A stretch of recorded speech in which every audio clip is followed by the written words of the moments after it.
5월 18일 날, 17일 날 저녁이고 18일 날 도청 앞에 오후 3시에 있었더니 도청 앞 시민 걸기대회에서는 15만 명이 모였어요. 15만 명이.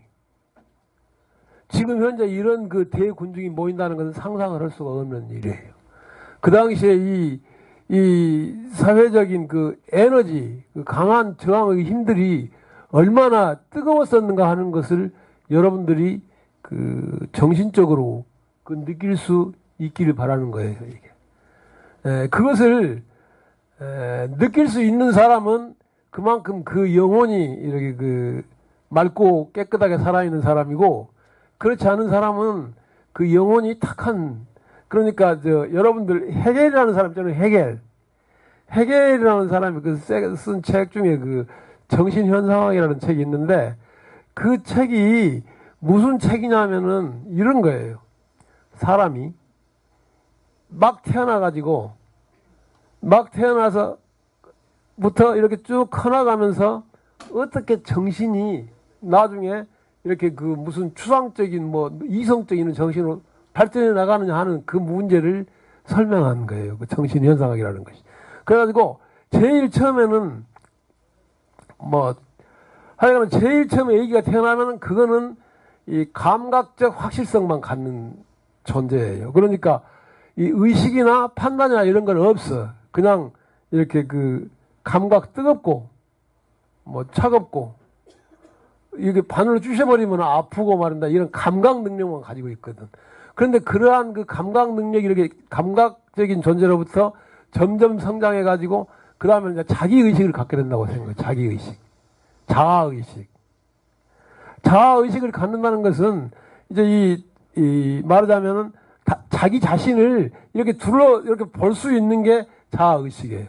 여러분들이 자아를 보는 방법이 어떻게 봅니까, 여러분들은? 여러분 자아를 어떻게 봅니까? 지금부터 내가 한 30분 동안 하는데, 그때까지는 여러분들이 딱 질문을 하나를 생각해 놓으세요. 나한테 할 질문을. 내가 다른 데 가서 하면 이렇게 써내라 하거든, 질문을 전부 다. 그러는데, 써내리라고 할 수는 없나? 질문을 꼭 준비해 놓으라고. 그러니까, 말하자면 뭐냐면, 내가 지금 무엇을 모르는가? 내가 무엇을 알고자 하는가? 이걸 생각을 하라, 이거예요. 그걸 써서 내라고, 써서. 아니면 말로 해도 좋고, 그 질문을.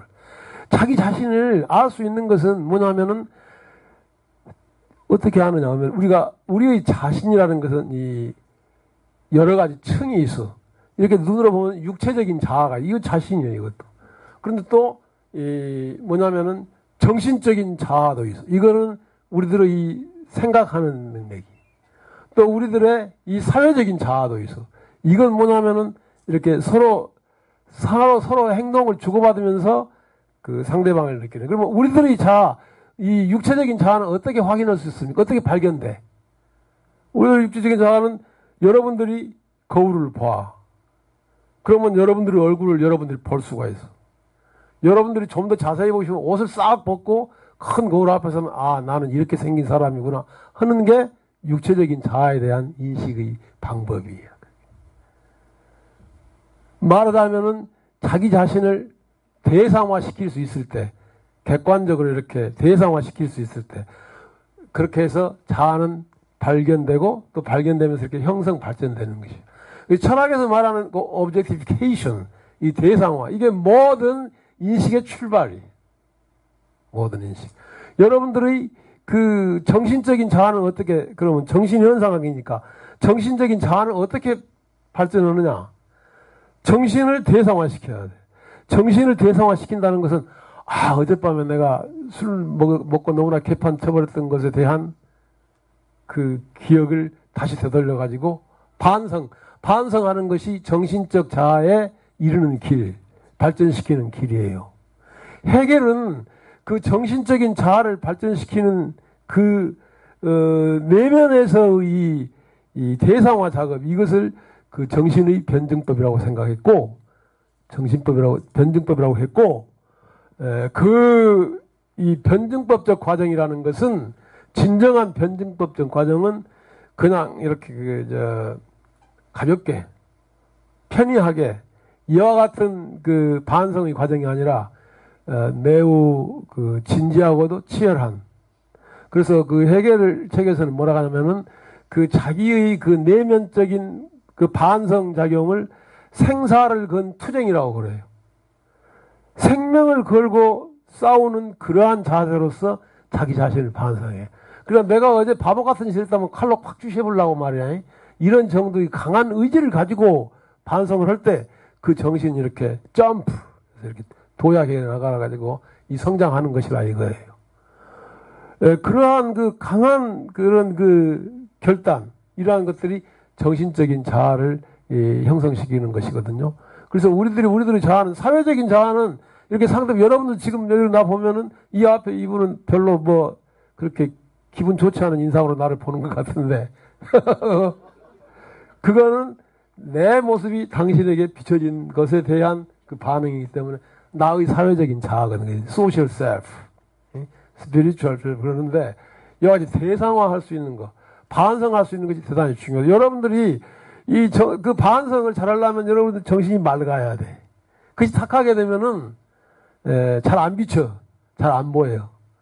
그러한 정신으로서 우리가 나아가야 된다 하는 것들을 말씀을 드리고, 그래서 우리가 지금 과거에 이 도청 앞에 이러한 것들이 됐는데, 이것을 이제 좀 의례 투쟁을 넘어서 이 일상적인 투쟁에서 보면은 이 놀라운 것들이 이거예요.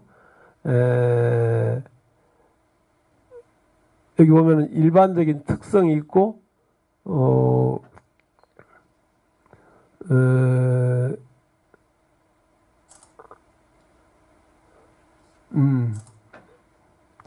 요걸 종합적으로 보면은 우리가 20년 동안 싸워온 과정들을 보면은 정부가 어떻게 했느냐. 83년까지는 엄격하게 억압을 했어. 그런데 84년에서 87년까지는 묵인된 통제를 했어요. 88년에서 91년까지는 공식 승인을 했어.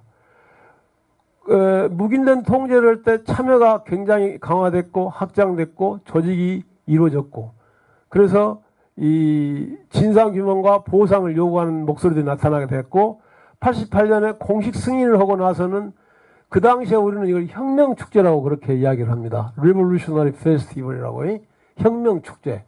그때 이러한 축제들은 전야제를 중심으로 해서 이루어지는 것이죠.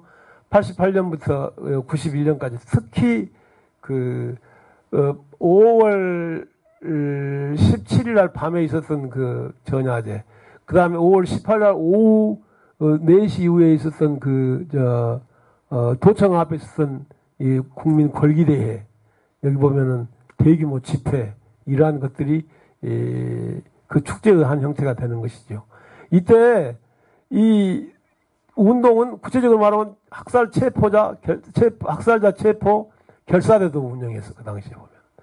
요건 뭐냐면은, 이제 88년부터는 이제 그 정부가 이 5.18을 그 폭도들의 반란, 난동으로 이제 했던 것을 민주화 운동으로 바꿔서 이렇게 정의를 했고, 보상을 시행하려고 그러니까, 그때부터는 이 공격이, 이 운동 세력의 공세가 강화됐어요. 물론 그 운동 세력들이 그와 같이 강화됐던 것은 여기 보면은, 광범한 민중연대라고 그러는데, 여기에서는 이 5.18 그 유가족하고, 학생들이 많이 싸웠어요. 여기에서는 이제 대학생들하고 그 유가족 부상자, 이 84년이 되면은 부상자들도 이제 병원에서 나와가지고 그 같이 싸움에 이런 부상자들도 많이 싸우고, 이게 이제 이 88년에 이르면은 이때는 대학생들하고 그 유가족 부상자 이러한 사람들과 아울러서 노동자, 농민, 그 다음에 민주화 운동가들까지 다 포함해서 싸웠어요. 여기에서는 이제. 그러니까 그만큼 세력이 강화됐다고 해요. 이때 학살자 체포 결사대 사례를 하나 이야기를 하자면은, 전두환이 그 청문회에 나와서 이야기를 해도 그 진실을 이야기하는 거 넘어가려고 하니까, 우리 동네 어떤 스님 하나가 동국대학에다가 결사대원 모집 공고를 냈어요. 대자보로 해가지고. 전두환 체포 결사대원 모집 공고를 내서 거기에 내가지고 며칠 날까지 다 모이라고. 그렇게 내가지고 모였는데 거기 나중에 보니까 모인 사람이 그때 1988년 12월이에요. 그때 모인 사람이 한 50명 됐다는 거예요. 그래서 그 버스를 한 대를 불러가지고 이제 백담사로 이제 쳐들어가려고 이제. 그때 그 공고를 써가지고 모인 그 지도자, 그러니까 그 의병장이죠, 말하자면은. 조선시대로 말하면 의병장이요. 그 사람이 누구냐면은 백양사에 지금 방장 스님으로 있는 지선 스님. 지선 스님이 그 공고를 냈다 하더라고. 그래갖고 이제 부대원을 이끌고 이제 버스 타고 이제 가는 거예요. 저 백담사를 향해서 가는데, 가다가 저 서울에서 좀 나가는 의정부 가면 이제 뭐가 있냐면은 검문소가 있어. 그 검문소가. 검문소에서 통과를 못 하는 거야. 왜냐하면 그 경찰들이 그 여러 점으로 막아가지고 도저히 통과를 못 하니까 겨울에 눈 내리는 겨울이고 막 그런 얼음장이 그러는데 거기서 이틀 동안을 잤어. 거리에서. 그래서 이틀 동안을 자고 거리에 누워서. 그때 밤에 그 지역에 있는 학생들이나 이 청년들이 그 라면 끓여가지고 오고, 우유 갖다 주고 뭐 이런 거 갖다 좀 먹고 자면서 이렇게, 경찰을 이렇게 막고 있으니까 누워가지고 기어서 하나씩 하나씩 물리치면서 이렇게 나아가는데 나중에는 그 경찰서장이, 그 지선 스님한테 이 대표자들한테 나와가지고 울면서 하소연을 하더라는 거예요.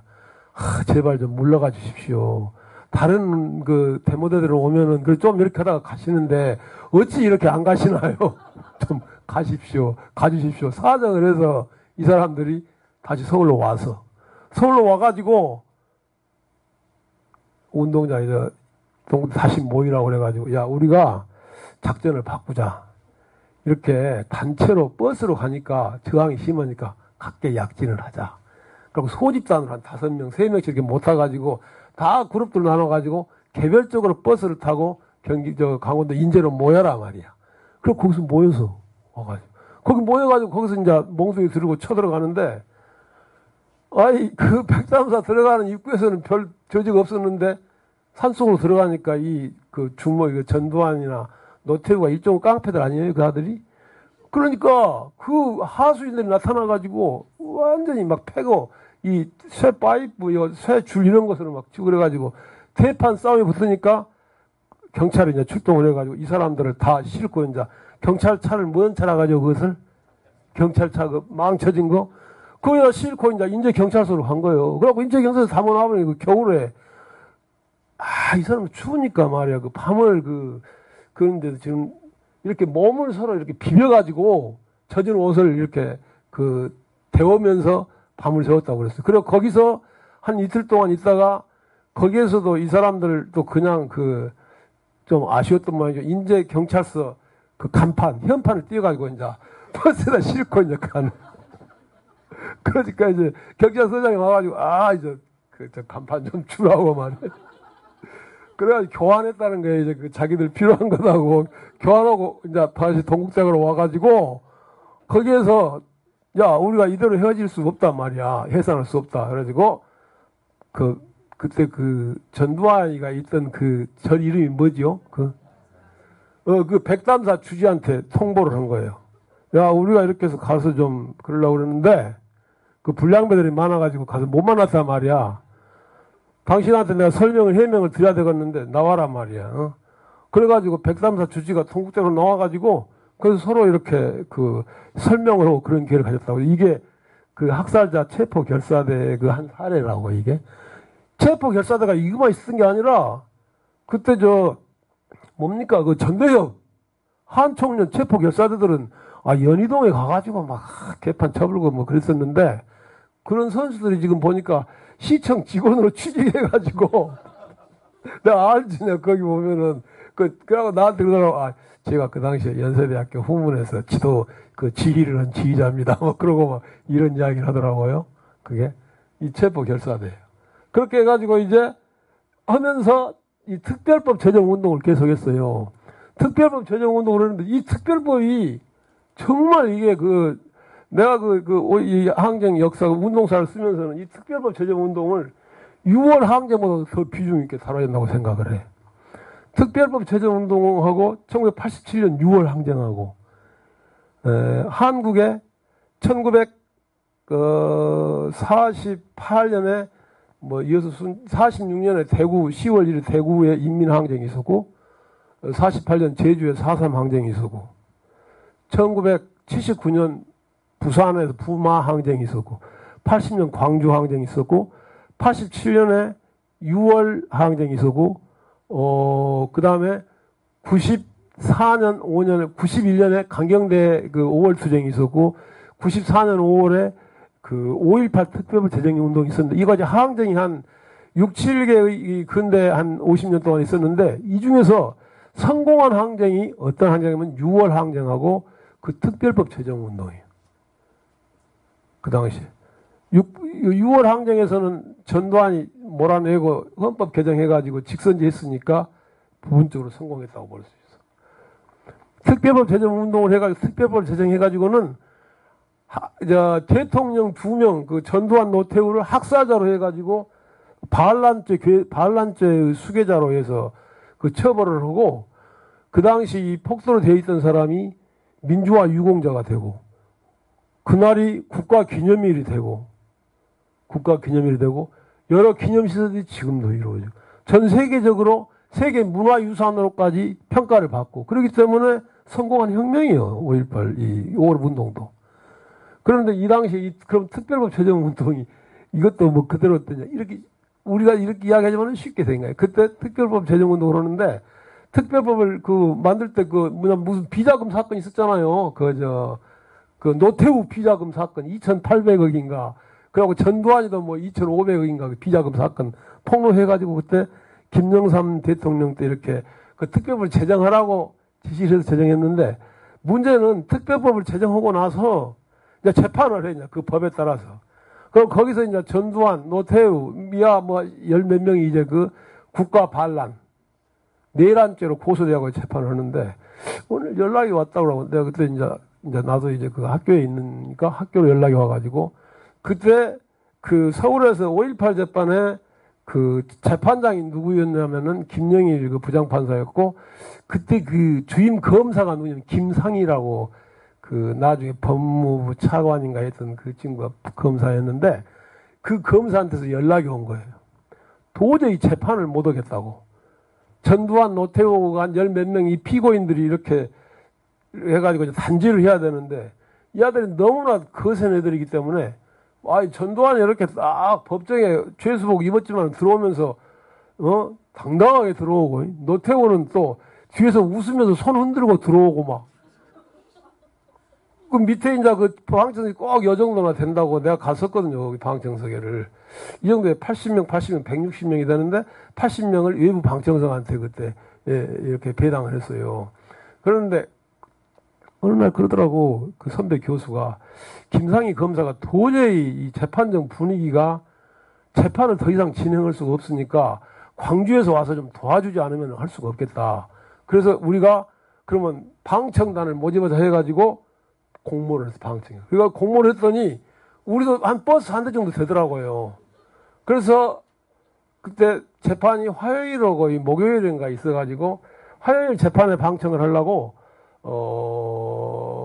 월요일 날 밤 12시에 광주역 앞에다 버스를 대절해가지고 그걸 타고 12시 출발하면은 서초동 법원 앞에는 4시에 도착을 해. 이제 그것이 그렇지 않겠습니까? 그럼 이제 그때 가서 이제 사우나에 가가지고 이제 좀 몸 좀 풀고 그 다음에 또 해장 한잔 하고 이제 먹고 이제 가는 이제 방청을 하는 거예요. 그런데 그때 이제 올라가는데 그 이제 나도 이제 2번 갔는데, 한 번 가는데 역시 그 인솔자하고 같이 그 차를 타고 갔는데, 왔다 그 차 되게 빨리 달리더라고. 이 투사들은 차도 빨리 몰더만 보니까. 뭐라 하냐면은 봉고차 하나 하고, 2번째 갈 때는 봉고차 하나 하고 그 자기 차로 간다 그러면서 교수님은 그냥 제 차로 가시죠. 왜냐하면 이 봉고차 저 기사가 꽤 빨리 달리는 그 과속 성격이 있으니까 제 차로 가시는 게 나을 겁니다. 그래서 그 차를 탔죠. 마음 놓고. 그런데 이 친구 그 체로키 그 추럭이 뭡니까 찝인데 봉고차가 더 빨리 가보라 이제 그래가지고 쫄아가지고 내가 가는데, 가면서 이야기를 하는데 그러는 거예요. 그 전에 갔더니 재판을 하는 날이 이제 내일 기일.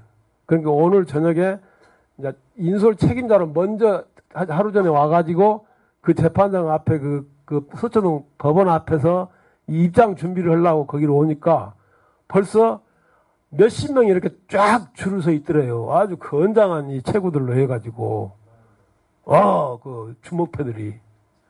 그래가지고는 이렇게 쫙 줄을 서가지고, 그 침낭 가지고, 딱 있어. 거기서 이제 철야하려고. 그렇게 해서 이렇게 쭉 지나가면서, 이렇게 지나가니까, 누워서 이렇게 있는 애들이 뭐라 그러냐면은, 인솔자가 누구냐 하면은, 신모씨라 해가지고 부상자의 회장이었 그 당시. 그런데 이 친구가 그 부상을 당해가지고 다리가 하나는 짧고 하나는 길어요. 왜냐하면요. 총 맞아가지고 이렇게 하니까. 그래가지고 이렇게 좀 절름발이로 이렇게 걸어가는데 그걸 보고 그 건달표가 저 자식은 다리 병신이고 하나는 짧고 하나는 길고 뭐 하려고 광주가 있지 여기까지 왔는가 모르겠다. 지들끼리 이러는 거 들어버렸어요. 들어가지고 내려가가지고는 자기가 타고 온 그 차에서 요 등산용 도끼를 딱 꺼내가지고 그때 그 후배를 하나 데리고 왔대. 자기 저 젊은 애를 이제. 그래서 내가 지금 가가지고 10분 후에도 아무 연락이 없으면은 서초경찰서로 바로 연락을 해가지고 사고 신고를 해라 말이야. 그러고 딱 갔어요. 가가지고 12월이니까 겨울 그때도 추울 때예요. 그러니까 이렇게 긴 외투를 입으니까 뒤에다가 이렇게 등산용 도끼를 딱 가지고 가가지고 아까 그 자리 가가지고 야, 아까 어떤 놈이 나한테 욕했냐고 그러니까 이렇게 하면서 이렇게 하니까 그걸 가지고 그대로 찍어버렸다는 거야. 그대로 찍어버리니까 얘들도 이제 선수들이기 때문에 팍 이렇게 피했는데 여기가 찍혀버렸다는 거야. 여기가. 그래가지고 옛날에 깨고락지 보면 이렇게 팍 썰는 거 있잖아요. 그렇게 썰어보니까 이 폭력배들이 수십 명이 그래서 이제 그렇게 찍어놓고 나서 다 죽여버리겠다고 말이야. 다 덤비라고. 이렇게 그러니까 얘들이 전부 네 발 이렇게 들고 전부 도망갔다는 거예요. 그래서 그러고 나서 그 안기부 직원 거기 나와서 송재현 놈한테 입장 순서를 이제 정하자 해가지고 야, 이거 당연히 광주의 5.18 재판인데 광주에서 온 사람이 우선순위를 가져야 되지 않느냐 해가지고 1번부터 30번까지는 광주. 그 다음에 30번부터 이제 50번까지는 정승화 패예요. 전두환이. 정승화가 그때 전두환이한테 당해본 친구 아니에요. 내가 그때 가보니까 재판장이 아주 살벌해. 전부 막 별자리들이 막 수십 명이 있는데 양쪽으로 딱 갈라져 있어. 전두환 노태우 패거리들하고 정승화랑 이 패거리들이 갈라가지고 막 눈으로 막 흘기고 막 그러게 있다고 그 친구들이. 그래가지고 그런 속에서 재판을 해가지고 특별법이 결정이 된 거예요. 그 당시. 그러니까 역사라는 게 우리들이 일상적으로 생각하는 것보다는 훨씬 더 진하다는 거. 그래서 인간이 역사를 만들려면 훨씬 더 강해야하다는 거, 독해야 된다는 거. 도끼를 휘두를 수 있을 정도가 되어야만이. 왜 그러시오? 그렇게 해가지고 이 특별법이 만들어져 가지고 재판을 해서 다 집어넣고 기념비 세우고 지금 요 건물도 지금 5.18 교육관 아니요 이거. 그래 이제 이렇게 해서 이제 승리한 역사를 우리가 만들었다 이거예요. 광주가. 왜 우리를 패배한 역사라고 할 수가 있느냐 이거예요. 우리가 얼마나 참 정의를 위한 아주 빛나고 명예로운 역사를 가지고 있는 것이고 그만큼 그에 따라서는 당당함을 가지고 있어야 되는데 우동 사람들 그렇지를 못해. 우리 광주 전남 사람들. 오히려 참 부끄럽게 해야 될 것은 전두환, 박정희, 노태우 이런 인간들이 사실은 평가를 받고 또 단죄를 받고 그랬잖아요. 또 미형대로 못 살고 이렇게 그런데도 불구하고 그 친구들은 오히려 그렇지 않아. 그래서 문제는 그들의 문제가 아니라 우리들이 역사를 스스로 다시 좀 강하게 인식을 하고 모두가 다 그와 같은 의병장이 될 수는 없지만 나름대로 노력을 해서 그러한 것들을 지켜나가자 하는 것이 제가 사실은 이 강의 중에서 말씀을 드리고자 하는 문제들이라고요. 이런 것들은 이제 그 내용들을 우리가 하나씩 이야기를 한 것이 되겠고, 요거 이제 그 사진이죠. 여기요. 이 사람이 누군 줄 아시오? 여기요. 여기하고. 이 사람은 오늘 아침에 보니까 그 문흥 대통령 중에서 보니까 이 사람도 아주 높은 등수에 있더라고요. 거기 보니까. 그래. 그래서 우리가 승리한 항쟁 역사의 주역으로서 무엇이 성공을 하게 만들었냐면 희생자의 부름, 살아남은 자의 부끄러움이 후속 투쟁의 효소, 엔자임, 그 효소가 됐다. 여러분들 효소 좋아하시죠? 효소 많이 먹죠? 예, 그 약이 될 겁니다. 그게 아마 그게. 그 다음에 운동하기가 힘들어요. 굉장히 힘들어. 여러분들 말입니다. 지금 저 유가족 부상자, 구속자들, 이 사람들, 살아있는 사람들, 그 사람들이 81년, 82년, 83년, 84년까지 특히 이때까지 그 사람들이 살아온 인생을 말로 할 수가 없어요. 제가 그 책 써놓은 건데, 그 광주 항쟁 부활의 역사라는 책이 있어요. 한울사에서 나온 거. 그 하나씩 내가 쓴 것이거든요, 그게. 그런데 한번 그거 보시면은, 거기서 내가 그런 이야기, 얼마나, 이 사람들이 힘들게 그 인생을 살아왔는가. 여기 보면은, 남편이 이제 투사가 되면 할 수 없죠, 이제. 부인은, 남자들보다 더 잘 싸웠어요. 전라도 여기 광주 항쟁 이후로 우리 광주의 이 5월 운동에서 그 여성들이 그 투쟁력이라는 것이. 그런데 이 사람들이 지칠 때, 이 의례 투쟁, 서로 모여서 노래 부르고, 춤추고, 술 마시고, 이러면서 그 힘을 많이 이렇게 재생산해 왔다 하는 거. 아까 말했던 임을 위한 행진곡이나 이런 거, 집회나 이런 것들을 통해서. 그리고 이 의례 투쟁이 그래서 상승적으로 이 효과, 운동의 힘을 끊임없이 재생산해 왔고, 우리 지금 내가 그 결론에서 그래서 이번에 3년 20세기 광주 전남 사회운동사의 그 결론에서 뭐냐면은, 운동이 성공하려면은 연대를 확장시켜야 돼. 부분적인 집단으로만 안 돼. 광주의 20년 5월 운동 승리의 역사를 보면은 제일 처음에 소집단으로 출발해가지고, 그 다음에 개별 단체가 중심되어 하다가, 그 다음에 대학생, 노동자, 농민, 지식인의 그 민중연대로 운동 세력이 형성되었다가 마지막에 특별법 제정 운동을 할 때는 시민들까지 전부 참여해서 그 당시에 특별법 제정 운동할 때는 전국 이발소 이용사 협회 회장, 뭐 전국의 당구장 협회 회장 이런 사람들도 그때 참여했어요. 그 당시. 그래서 운동이 이 시대에 뭐 오늘 아침에 신문에 막 여러 가지 이야기들이 많이 있는데 운동이 성공하려면은 연대의 폭, 참여의 폭을 넓혀야 된다 하는 거예요. 이게. 그리고 이러한 역사적인 사실 속에서 우리는 광주 정신이라는 것을 우리가 몇 가지를 이렇게 요약해서 추리자면은 첫째는 이 용기, 저항의 용기. 그것은 무슨 저항이냐 하면은 이 정의를 위한 저항의 용기가 있을 때 용기가 하나의 광주 정신의 중요한 핵이 되는 것이고, 또 이 현상적으로는 이웃 사랑의 공동체. 이게 지난번에 내가 외국인들 외국 사람이 쓴 것을 뭐 출판 기념회를 했어요. 출판 기념회를 할 때 그 친구한테 물어봤어요. 그 친구가 어떤 친구냐면은 나보다 한 살 아래예요. 그 친구가 49년생이에요. 그래가 나한테 꼭 형 그러거든요. 이제 미국에서 MIT 대학 경영학과를 다녀서 MIT 학부생이에요. 아주 뭐라 하면 굉장히 브라이트 그런 친구인데, 다니다가 월남전 반대 데모해가지고 잘려가지고 감옥에 간 거예요. 가가지고 거기서 택시기사를 9년 동안을 해서, 택시기사를 9년 동안 하다가 그 어떤 사람 만나, 그렇게 사람이 누구냐면, 여러분들 허버트 마르쿠제를 아시나요? 이름 들어봤어요? 허버트 마르쿠제라고. 허버트 마르쿠제, 이성과 혁명 뭐 이런 거. 마르크스, 모태통, 마르쿠제, 이 M자 세 개를 하면서 3M이라고 할 만큼 그 유명한 사람이 허버트 마르쿠제.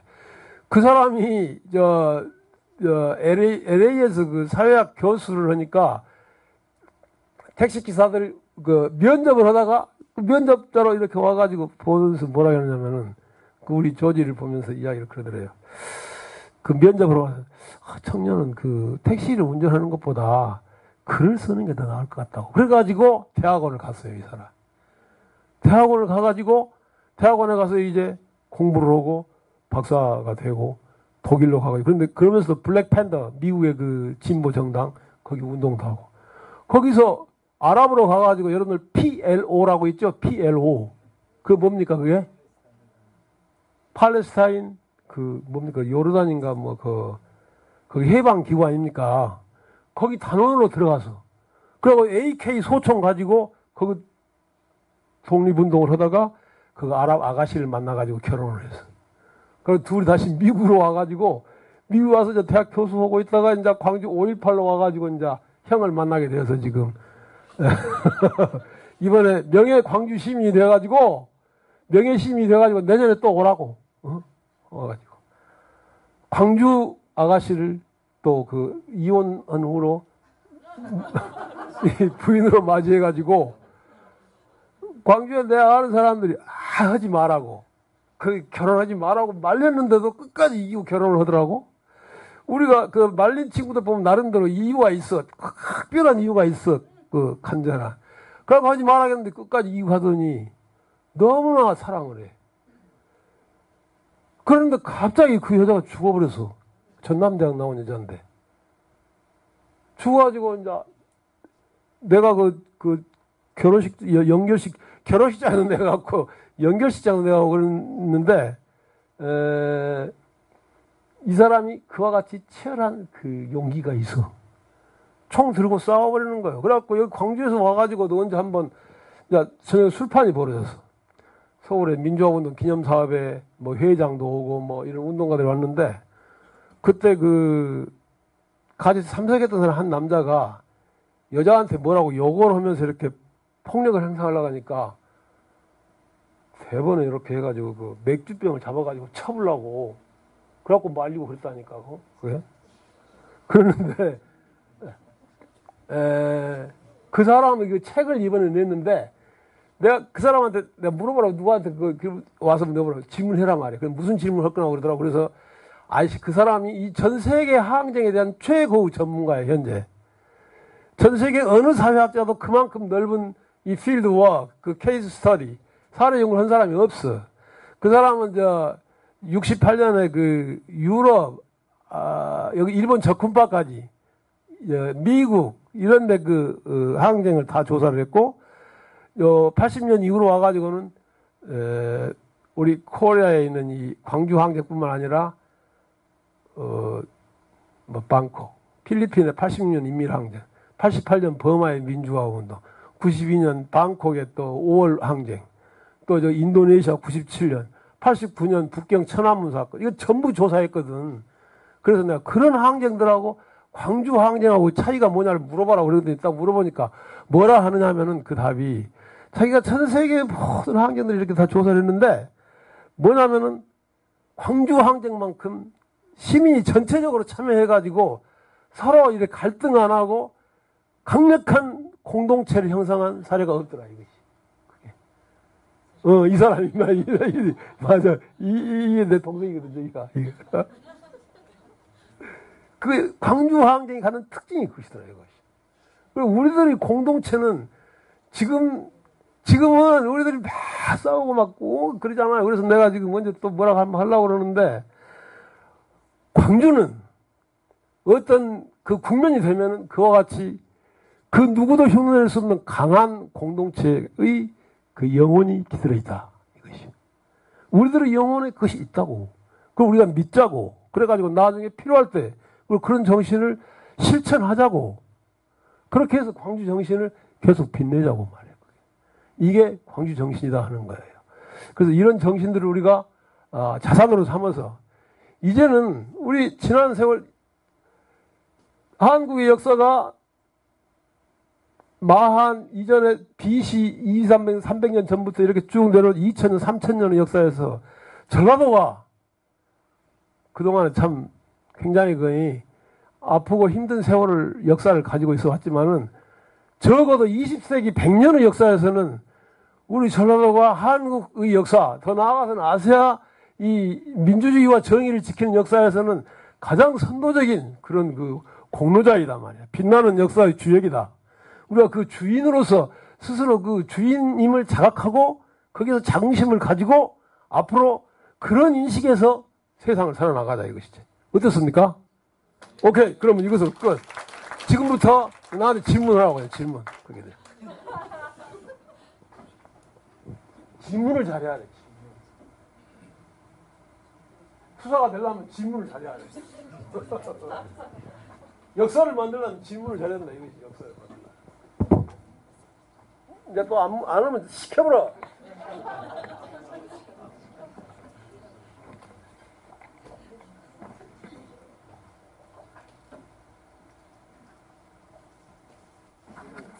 제가 하나만 할게요. 오케이, 예, 좋습니다. 안 시키고 제가 알기로 우리 나가지 교수님은 뭐 한 30년 이상 동안 5.18을 집중적으로 연구한 학자거든요.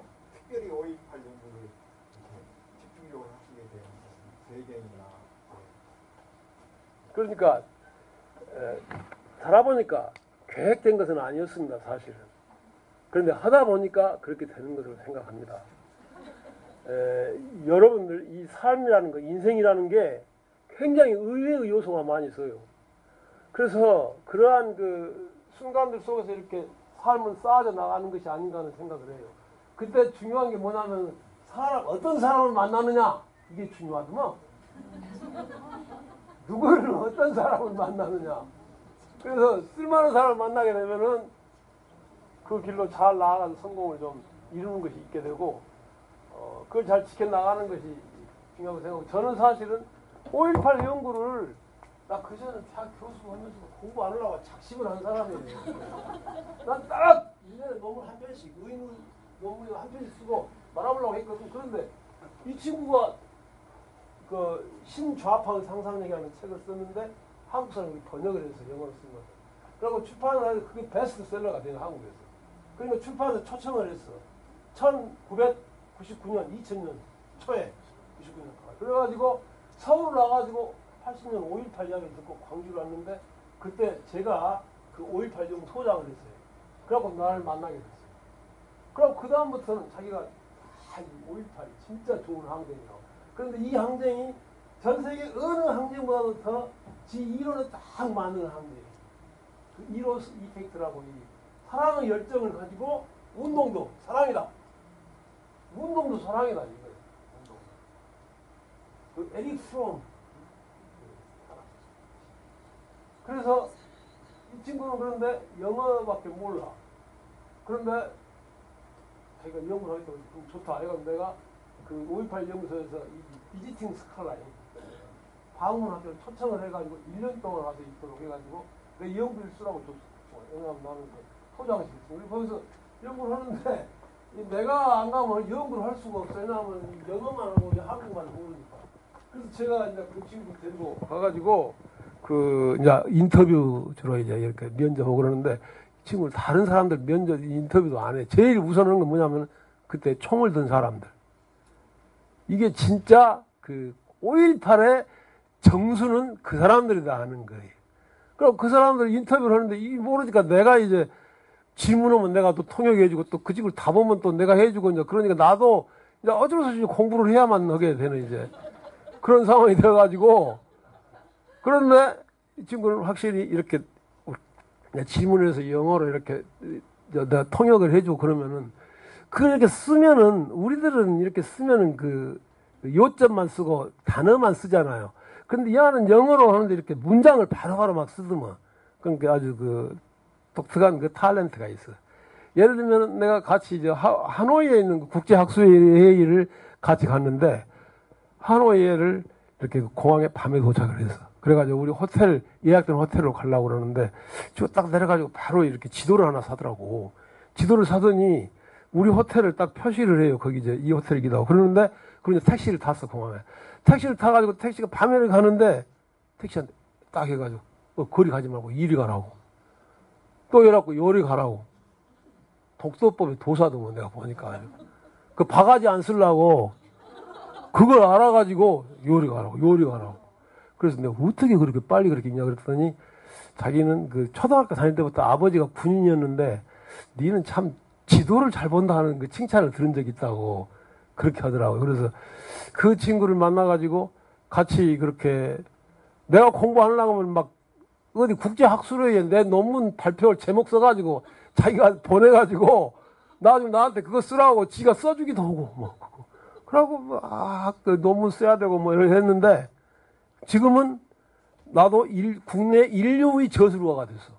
한울 출판사에서 청년지성 총서의 4번이 나야. 내가 쓴 책이야. 그러니까 우리 국내에서 그 인류의 그 저술가가 된 거야. 그게 그 친구 때문에. 여러분 사람을 잘 만나요. 사람을 잘 골라서 잘 만나야 된다 이것이. 그게 또 누구 질문해봐 또 그게. 응?